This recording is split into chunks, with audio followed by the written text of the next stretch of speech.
was once a boy who loved quiet things.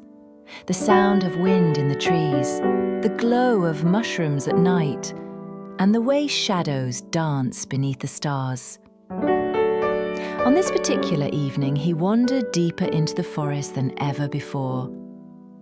With his flashlight in hand and his sketchbook in his bag, he followed a trail of glowing mushrooms to a place no one else had noticed. And that's when the ground whispered and gave way beneath his feet.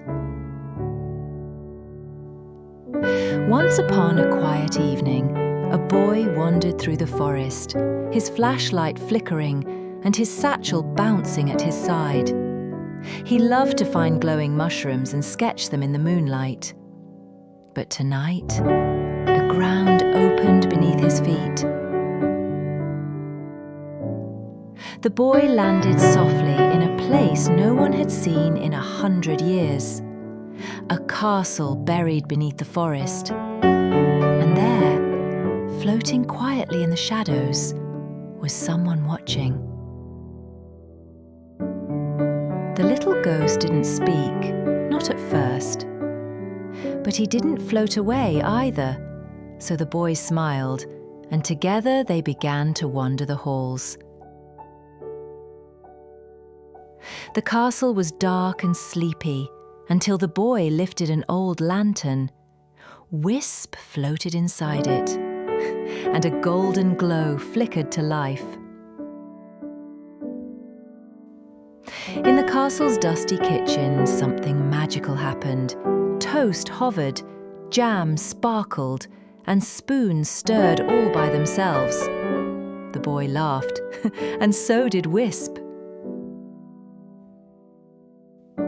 They found a quiet round room filled with floating lights, memories.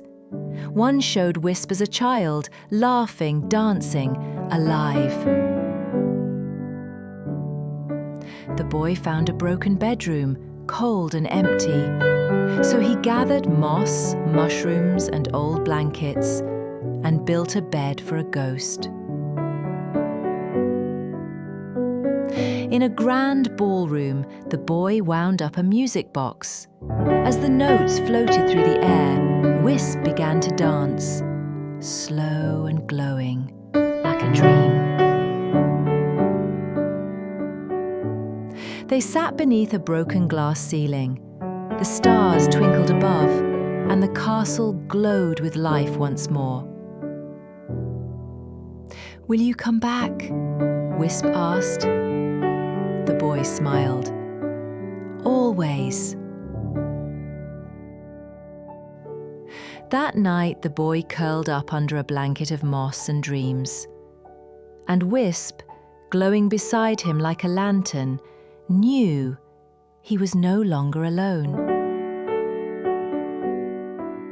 The castle was no longer silent. Its halls were lit, its rooms remembered, and its ghost no longer lonely. The boy slept soundly, wrapped in moss and soft dreams, while Whisp hovered nearby like a lantern, watching over him. Stars twinkled through the broken ceiling above, and the forest whispered gently overhead. And though no one else knew it, deep beneath their world, a boy and a ghost had found each other, and that made all the difference.